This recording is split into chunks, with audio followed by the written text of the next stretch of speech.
लोकसभा में कोरोना काल के बाद भारत का आम बजट पेश किया गया। इस बजट से आम लोगों को काफी उम्मीदें थी। साथ ही साथ अर्थव्यवस्था को पटरी पर लाने के लिए छोटे बड़े उद्योग भी उम्मीद लगाए बैठे थे।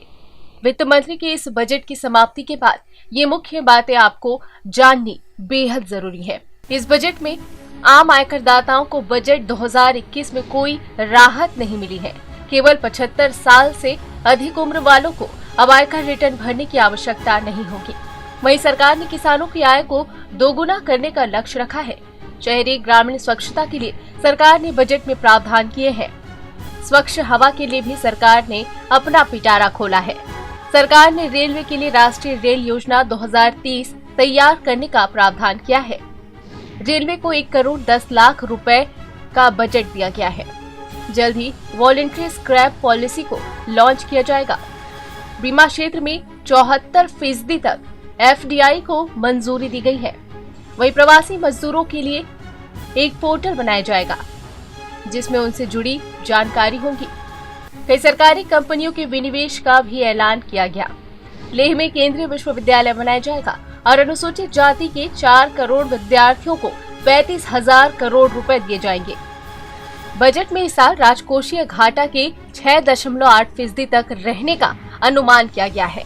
सरकार ने जहां सोने और चांदी से कस्टम ड्यूटी को घटाया है, वहीं मोबाइल और चार्जर को महंगा कर दिया है। देश में डिजिटल पेमेंट को बढ़ावा देने के लिए सरकार ने 1500 करोड़ रुपए का आवंटन किया। वहीं न्यू स्पेस इंडिया लिमिटेड इस बार PSLV CS51 को लॉन्च करेगा।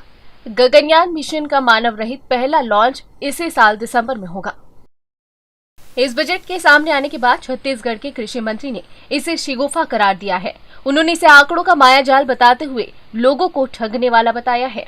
वहीं संपूर्ण बजट में कहीं भी छत्तीसगढ़ के लिए अतिरिक्त राशि नहीं दी गई, जो कि दुर्भाग्यपूर्ण है।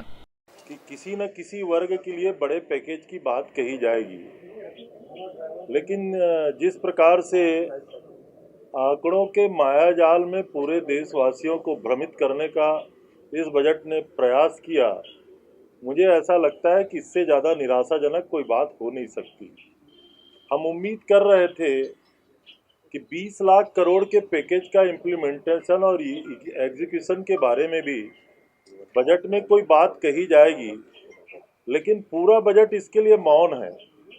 दुर्भाग्य हमारे राज्य के लिए और है कि संपूर्ण बजट के भाषण में छत्तीसगढ़ के नाम का जिक्र तक नहीं हुआ है। बजट पर पूर्व मुख्यमंत्री डॉक्टर रमन सिंह ने कहा कि नया बजट और इसकी मूल भावना आत्मनिर्भर भारत बनाने की कल्पना है। ये बजट अर्थव्यवस्था शून्य होने के बाद का है। इस बार बजट में कोई नया टैक्स नहीं लगाया गया, जो सबसे बेहतर है। इस बजट से रोजगार के नए अवसर आएंगे, विदेशी निवेश बढ़ेगा, जो आज स्थिति है उसे एक रफ्तार मिलेगी। डॉक्टर रमन सिंह ने स्वच्छ भारत मिशन, शहरी जल मिशन की सराहना की है। उन्होंने कहा कि पिछले वर्ष से 3 गुना अधिक व्यवस्था स्वास्थ्य के क्षेत्र में की गई है। उज्ज्वला योजना में 1 करोड़ नए लोगों का प्रावधान रखा गया है। आत्मनिर्भर भारत बनाने की कल्पना और ये आत्मनिर्भर पैकेज के कंटिन्यूएशन का ये बजट है। कोविड के बाद 9-10 महीने देश की पूरी अर्थव्यवस्था का एक प्रकार से शून्य होने के बाद का बजट है और पूरे के पूरे इंडस्ट्री के सेक्टर में और दूसरे सेक्टर में जो लगातार काम बंदी का अवसर आया उसके बाद बजट है। मगर उसके बाद भी सबसे महत्वपूर्ण विषय जो मुझे लगता है कि इस बजट का, जिसको मैं अप्रिशिएट करता हूं, कि कोई नया टैक्स नहीं लगाया गया।